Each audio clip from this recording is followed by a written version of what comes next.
Gəldi yenə heyvər oğlu heyvərə.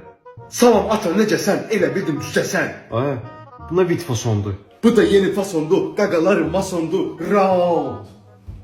Ay, abal, ay, sən anan aton yoxdur. Bu nə bit fasondur? Sən nöşün özünü yetim yüsür kimi aparırsan? Çörəyi ver yetimə, əlini soxsun. Ay, Ana bak, cəmaatın başı gelir. Gör yanında sevgilim var. Yenə deyib baxır. Nəyə baxsın hə, qoyun? Quru safiqə yox şey özdə. Kardeşim de.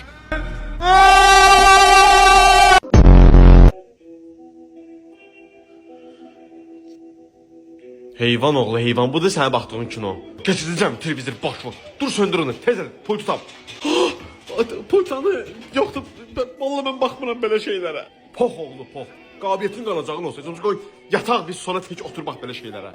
İşləmir də, işləmir. Ailə kinosu yazılmışdı. Ailəvi baxa bilərsiniz deyirdi. Mən nə bilim belə şeylər vardı. Siz də qutarın, Allah bəlanızı versin. Tuvalete getmək istəyirsən? Böyük yoxsa balaca? Tuvalete gedir. Nə sallanıb? Bugün Taylandda 10-cu günümdür və danışığım belədir.